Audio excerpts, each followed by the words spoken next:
Hello viewers, আজকে আমি আপনাদের জন্য জ্যামিতির বেসিক কনসেপ্ট অফ জিওমেট্রি অর্থাৎ জ্যামিতির বেসিক ধারণা নিয়ে আলোচনা করব, অর্থাৎ জ্যামিতির বেসিক নিয়ে আলোচনা করব।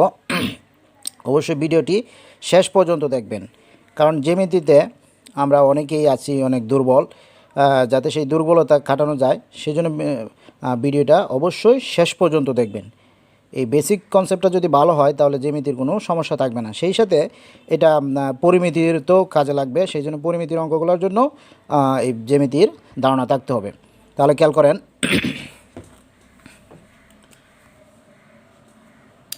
চিত্রে এ বি সি একটা ত্রিভুজ। প্রথমে আমরা ত্রিভুজ নিয়ে আলোচনা করব। এ বি সি একটা ত্রিভুজ। তাহলে প্রশ্ন আসে যে ত্রিভুজ কাকে বলে। এখানে বাহু কটা? তিনটা। A B C, A B একটা বাহু, বি সি একটা বাহু, আর এ সি একটা বাহু। তাহলে তাহলে এ বি সি একটা ত্রিভুজ। চিত্রে এ বি সি একটা ত্রিভুজ। ত্রিভুজের সংজ্ঞাটা কি? তিনটা বাহু দ্বারা সীমাবদ্ধ ক্ষেত্রকে ত্রিভুজ বলে। তিনটা বাহু দ্বারা সীমাবদ্ধ ক্ষেত্রকে ত্রিভুজ বলে। পাশের চিত্রে একটা সমবাহু ত্রিভুজ আছে। যেহেতু এর তিনটা বাহুই সমান, কাজেই এ বি সিকে বলে কি? সমবাহু ত্রিভুজ। সমবাহু ত্রিভুজের সংজ্ঞাটা কি? যেই ত্রিভুজের তিনটা বাহু সমান, যেই ত্রিভুজের তিনটা বাহু সমান তাকে বলে সমবাহু ত্রিভুজ। এই ত্রিভুজের ক্ষেত্রফল কি? মনে করি এর প্রত্যেকটা বাহু সমান এ, ঠিক আছে? তাহলে প্রত্যেকটা বাহু যদি এ হয় তাহলে তার ক্ষেত্রফল কি হবে? ক্ষেত্রফল ইকুয়াল টু √3/4 স্কোয়ার বর্গ একক, ঠিক আছে? স্কোয়ার বর্গ একক। এখন এটা হলো ত্রিভুজটার ক্ষেত্রফল। তাহলে এই ত্রিভুজটার পরিসীমা কি হবে? পরিসীমা ইকুয়াল টু পরিসীমা বলতে কি বোঝায়? কোনো ক্ষেত্রের সব কয়টা বাহুর যোগফলকে তার পরিসীমা বলে। তাহলে পরিসীমা কি হবে? A plus A equal to 3a, ঠিক আছে? যদি মিটার থাকে তাহলে এত মিটার। তাহলে এটা হলো পরিসীমা। এখন এটার উচ্চতাটা কি হবে? যদি শীর্ষবিন্দু এ থেকে বিপরীত বাহু বিসি এর উপর যদি আমরা এডি লম্ব টানি তাহলে এটার উচ্চতা হলো এইচ। তাহলে এইচ ইকুয়াল টু কী হবে? এই এ বি ডি একটা সমকোণী ত্রিভুজ। তাহলে সুতরাং ত্রিভুজ এ বি ডি এ সমকোণী ত্রিভুজ থেকে আমরা কি পাই? A B square equal to A D square plus B D square equal to, বা এ বি সমান কি? A square equal to A D সমান কি? এইচ স্কোয়ার প্লাস বিডি সমান কি? বিডি সমান হবে হাফ অফ এ অর্থাৎ a/2। যেহেতু শীর্ষ হতে বিপরীত বাহুর উপর অঙ্কিত লম্ব ভূমিকে সমান 2 ভাগে ভাগ করে, তাহলে a/2 বিডি, আর সিডিও হলো a/2। তাহলে বিডি সমান কী লিখবো আমরা? a/2 এর হোল স্কোয়ার, বা এ স্কোয়ার, এটাকে যদি এই পাশে নিয়ে আসি a²/4 equal to A square, বা 4 square minus A square equal to A square, বা 4 স্কোয়ার থেকে স্কোয়ার গেলে 3² ইকুয়াল টু এ স্কোয়ার, বা এইচ ইকুয়াল টু √3²/4। সুতরাং এইচ ইকুয়াল টু √3/2 ইন্টু এ। এইটা হলো সমবাহু ত্রিভুজের উচ্চতা, ঠিক আছে? সুতরাং উচ্চতা ইকুয়াল টু এত, ঠিক আছে? উচ্চতা ইকুয়াল টু কত? সুতরাং উচ্চতা equal to √3/2 into a meter. এরপরে খেয়াল করো, আমরা সমদ্বিবাহু ত্রিভুজ নিয়ে আলোচনা করব। সমদ্বিবাহু মানে কি? যার দুইটা বাহু সমান। মনে করি এ বি সি একটা ত্রিভুজ, এর এ বি সমান এসি ধরলাম এ বি সমান এ আর এসি সমান এ, যেহেতু দুইটা বাহু সমান, আর বিসি সমান বি ধরলাম। তাহলে এই সমদ্বিবাহু ত্রিভুজের এটা একটা সমদ্বিবাহু ত্রিভুজ। তাহলে সমদ্বিবাহু ত্রিভুজের ক্ষেত্রফল কি?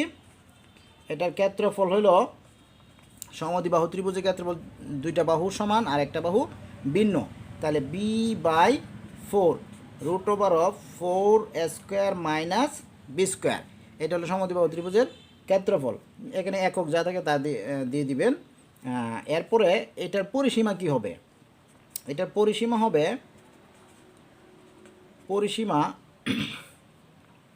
পরিসীমা মানে কি বাহুগুলার যোগফল। তাহলে বাহু প্রথমটা এ, এরপরটা বি, এরপরটা এ, তাহলে পরিসীমা কি হবে 2a প্লাস বি, এটা হলো পরিসীমা। এরপরে আসি বিষমবাহু ত্রিভুজ। বিষমবাহু ত্রিভুজ, বিষমবাহু ত্রিভুজ। বিষমবাহু মানে কি ভিন্ন ভিন্ন, তিনটা বাহু ভিন্ন, তিনটা বাহু তিন রকম হবে, ঠিক আছে। মনে করি এ বি সি একটা ত্রিভুজ, এর তিনটা বাহু তিন রকম, অর্থাৎ দৈর্ঘ্য তিন রকম। A B, B C, A C, তিনটা বাহুর দৈর্ঘ্য তিন রকম। এটা ধরলাম এ, এটা ধরলাম বি, এটা ধরলাম সি, এটা ধরলাম সি। এখন এই ত্রিভুজের ক্ষেত্রফল কি হবে? আমরা জানি কি যে কোনো ত্রিভুজের ক্ষেত্রফল হাফ ইন্টু ভূমি পূরণ উচ্চতা। তবে যেহেতু এইগুলার আলাদা আলাদা ক্ষেত্রফল আছে, কিন্তু এই সূত্র ছাড়াও আমরা হাফ ইন্টু ভূমি পূরণ উচ্চতা দিয়েও যে কোনো ত্রিভুজের ক্ষেত্রফল নির্ণয় করতে পারি। কিন্তু এই বিষমবাহু ত্রিভুজের ক্ষেত্রে যদি আমরা ভিন্ন একটা সূত্র আছে, সেই সূত্রটা দিয়ে আমরা এটা ক্ষেত্রফল নির্ণয় করব। তাহলে সূত্রটা কি? মনে করি এটার অর্ধ পরিসীমা এস, পূর্ণ পরিসীমা হলো 2s, ঠিক আছে। তাহলে অর্ধ পরিসীমা কী হবে? 2 দ্বারা ভাগ করলে s হবে। আর তিনটা বাহু কি এ বি সি, এই ক্ষেত্রে এর ক্ষেত্রফল হবে, ক্ষেত্রফল কত হবে? এই ক্ষেত্রে ক্ষেত্রফল হবে, ক্ষেত্রফলকে এ দ্বারা প্রকাশ করা হয়, A equal to root over of S, অর্থাৎ পরিসীমা অর্ধ পরিসীমা ইন্টু এস মাইনাস এ একটা বাহু, ইন্টু এস পরিসীমা মাইনাস অপর একটা বাহু বি, ইন্টু পরিসীমা অর্ধ পরিসীমা মাইনাস অপর একটা বাহু সি, অপর বাহুর দৈর্ঘ্য। এইটা হলো ক্ষেত্রফল। তাহলে এটার পরিসীমা কি হবে?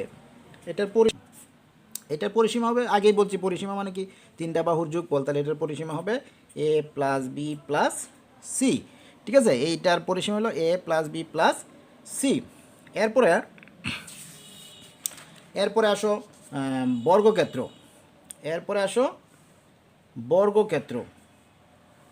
বর্গক্ষেত্র মানে কি যে চতুর্ভুজের চারটা বাহু সমান, আমি ধরে নিলাম এটার চারটা বাহু সমান, তাহলে এটা একটা কি বর্গক্ষেত্র। এ বি সি ডি, মনে করি এ বি সি ডি একটা বর্গক্ষেত্র, এর প্রত্যেকটা বাহু এ, প্রত্যেকটা বাহু এ, ঠিক আছে। তাহলে যে চতুর্ভুজের চারটা বাহু সমান তাকে বলে বর্গ। যে চতুর্ভুজের চারটা বাহু সমান তাকে বলে বর্গ। তাহলে প্রশ্ন আসবে যে চতুর্ভুজ কাকে বলে? চতুর্ভুজ কথার অর্থ হলো চার বাহু, ঠিক আছে।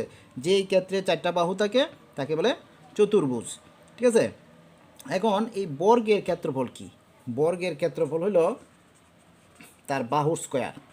বর্গের ক্ষেত্রফল বাহু স্কোয়ার, যে বাহুটা থাকবে, যদি 5 থাকে তাহলে 5 স্কোয়ার, যেহেতু আমি এ ধরছি তাহলে এটার ক্ষেত্রফল কি এ স্কোয়ার। যদি এটা মিটার দেই তাহলে মিটার স্কোয়ার, মিটার স্কোয়ার অর্থাৎ বর্গ মিটার যেটাকে বলে, ঠিক আছে। এখন এটার ক্ষেত্রফল হলো এ স্কোয়ার। তাহলে এটার পরিসীমা কি হবে? পরিসীমা, পরিসীমা কী হবে? আগেই বলছি যে বাহুগুলার যোগফল হইলো পরিসীমা। তাহলে এটা চারটা বাহু কি, এটা A plus A plus A plus A equal to 4a, যদি মিটার থাকে মিটার, ঠিক আছে। আর এটার ক্ষেত্রফল হলো যদি এ থাকে তাহলে এ স্কোয়ার, আর যদি 5 থাকে তাহলে 5 স্কোয়ার, 5 থাকলে 5 স্কোয়ার, 10 থাকলে 10 স্কোয়ার, অর্থাৎ 100, ঠিক আছে। যা থাকে তার স্কোয়ার। তাহলে পরিসীমা পেলাম 4a। এখন এটার কর্ণ, বিডি একটা কর্ণ আর এসি একটা কর্ণ, দুইটা কর্ণ। এখন প্রশ্ন হলো যে বর্গক্ষেত্রে কর্ণগুলা কি সমান না অসমান, ঠিক আছে। তাহলে এই বর্গক্ষেত্রে কর্ণগুলা সমান, যেহেতু চারটা বাহু সমান কাজেই এই কর্ণগুলো দুইটা সমান। এইটাকে যদি আমি D1 ধরি আর এটাকে যদি D2 ধরি তাহলে কর্ণ পরস্পর সমান, অর্থাৎ D1 সমান D2, অর্থাৎ এটাকে আমরা এভাবে লিখতে পারি বর্গের কর্ণ দুটি পরস্পর কি সমান। বর্গের কর্ণ দুটি পরস্পর সমান, ঠিক আছে। এবং বর্গে এই কর্ণ দুটি পরস্পর সমকোণ তৈরি করে, ঠিক আছে। অর্থাৎ এখানে যে কোণটা উৎপন্ন হচ্ছে সেটা প্রত্যেকটাই 90 ডিগ্রি, পরস্পরকে সমকোণে সমদ্বিখণ্ডিত করে। আবার সমকোণে সমদ্বিখণ্ডিত, এটা যদি ও দ্বারা প্রকাশ করি তাইলে লিখতে পারি BO ইকুয়াল টু DO এবং AO ইকুয়াল টু সিও লিখতে পারি। ঠিক আছে, এটার প্রমাণ তোমরা আগেও পড়ছো, হ্যাঁ, আবারও আমি স্মরণ করে দিলাম। এরপরে দেখো আয়তক্ষেত্র, মনে করি এ বি সি ডি একটা আয়তক্ষেত্র, মনে করি এ বি সি ডি একটা, আচ্ছা মনে করি এ বি সি ডি একটা আয়তক্ষেত্র। ঠিক আছে, এটার আয়তক্ষেত্র কাকে বলে? যে চতুর্ভুজের বিপরীত বাহুগুলো পরস্পর সমান এবং সমান্তরাল, ঠিক আছে, তাকে বলে আয়তক্ষেত্র। তাহলে আয়তক্ষেত্রের ক্ষেত্রফল কি? আয়তক্ষেত্রের ক্ষেত্রফল হলো দৈর্ঘ্য গুণ প্রস্থ। আয়তক্ষেত্রের ক্ষেত্রফল দৈর্ঘ্য গুণ প্রস্থ। দৈর্ঘ্য কি এ, প্রস্থ কি বি, অর্থাৎ ক্ষেত্রফল হলো এ বি। যদি মনে করো দৈর্ঘ্য 10 আর প্রস্থ যদি 5 হয়, এটা যদি 10 আর এটা যদি 5 হয়, তাহলে তার ক্ষেত্রফল হবে 5 দশা 50 বর্গমিটার। ঠিক আছে, মিটার যদি হয়, তাহলে এ আর বি হলে এ বি। ঠিক আছে, তাহলে পরিসীমা কি হবে? পরিসীমা, তাহলে খেয়াল করো, এটার পরিসীমা কি হবে? এ বি সি ডি আয়তক্ষেত্রের পরিসীমা হবে এই চারটা বাহুর যোগফল। ঠিক আছে, তাহলে পরিসীমা হলো এ প্লাস, এখান থেকে শুরু করলাম, এ প্লাস বি প্লাস এখানে আছে এ প্লাস এখানে আছে B equal to 2a plus 2b equal to 2 যদি কমন নেই A plus B equal to 2 into দৈর্ঘ্য প্লাস প্রস্থ। ঠিক আছে, এটা হলো আয়তক্ষেত্রের পরিসীমা। এরপরে দেখো কর্ণ যদি নেই, এই বিডি একটা কর্ণ আর এসি একটা কর্ণ। ঠিক আছে, বিডি কর্ণটাকে যদি আমি ডি1 মনে করি আর এসি কর্ণকে যদি আমরা ডি2 মনে করি, তাহলে এই দুইটা কর্ণ কি সমান নাকি অসমান? ঠিক আছে, এই দুইটা কর্ণ সমান হবে। ঠিক আছে, আয়তক্ষেত্রের কর্ণ দুইটা পরস্পর সমান এবং সমকোণে সমদ্বিখণ্ডিত করে। ঠিক আছে, ধন্যবাদ সকলকে।